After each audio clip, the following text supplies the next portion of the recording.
Hi guys, this is Paula from Aveli Spinoza's Art Studio, and what we're going to be doing today is we're going to be showing you how to do your next stay-at-home challenge. What we're going to be doing in this stay-at-home challenge is going to be a Zentangle. And basically what we're going to do is we're going to start with a basic shape, so it can be, for example, a square, a rectangle, a triangle. I'm going to start with a rectangle. What I'm going to do is I'm first going to choose, is this going to go clockwise or is this going to go counterclockwise? Depending on that, I'm going to just in my head, but I'm going to put it on here so you understand. I'm going to draw numbers. So I'm going to be 1, 2, 3, 4. Now remember, this isn't necessary for yours. And what I'm going to do is I'm going to start at the corner just a little bit below the actual paper itself at my number 1. I'm going to take my ruler and I'm going to draw a line basically to my number 2, leaving just a little gap between there. Like so. And I'm going to go all the way to the edge of the paper. Then I'm going to repeat that process to the number 3. So from the corner, go to my number 3, leaving a little gap as well. Repeat that to my number 4, from the corner to the corner, like this. And now, this is the very important part. We're going to go from the edge of our number 4, and we're not going to go all the way to the tip of the number 1. We're only going to go and leave a gap very similar to how we left it here. So we want to be leaving very small gaps. So very small gap from here, and we're going to repeat that process, leaving a small gap to the line. So I'm not going all the way to the edge of the paper. I'm repeating that process to my number 2, leaving a small gap, like so. Again, from the corner, leaving a small gap, leaving a small gap, and leaving a small gap again. So now I'm just basically tracing that same pattern over and over and over.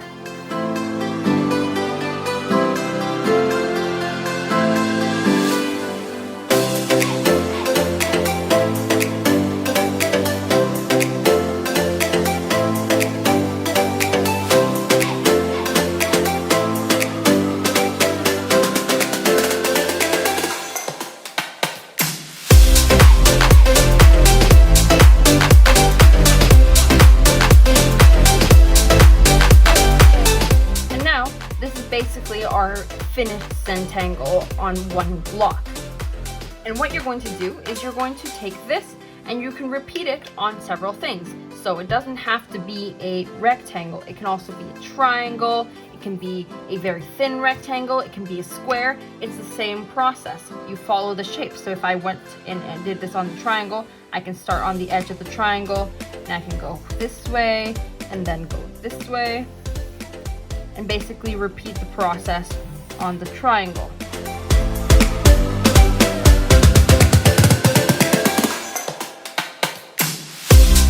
this is, for example, a triangle. It would be the same thing with the square and the same thing with the rectangle. It can be any shape you want it to be. All you need to do is make sure that you're following the rule of going from the corner to a little bit offset, to a little bit offset, and a little bit offset, and you just want to be following that rule. That's very, very important. Another thing that's very important is that you don't leave very, very large gaps. This right here, so this gap is too big, and we don't want to do that. We want to make sure we're leaving small gaps like so. So like this, not like this. This is very important. And you can follow whatever shapes you want. The next thing that you want to basically do is create patterns with this, and with this you can get very, very fancy. So if I move my examples over and I show this one right here, this one right here basically is just this. 2 rectangles going in different ways, so they don't always have to be going the same way. It can be going one way and then it can be going the other way, and basically you can create things like this. Another example would be this one right here, and this is just the triangle. It's right here basically. This, and then flipping it and going the other way like this. So you can create things that are very fancy. If you want to get even more complicated than that, then we can create more complicated patterns like these ones. Like so. We can create lots and lots of different patterns. And with these ones, we can get something fancier, like this. So we can create really, really cool patterns with this, and this is what we're trying to challenge you guys. Create the coolest pattern that you can, and create a Zentangle out of that. And with that, we can create really, really nice things. Like these ones, and we can make lots of variety. So what we want you guys to do is to find a pattern, make it your own, so create it however you want, try not to copy ours, and basically create a really, really nice Zentangle.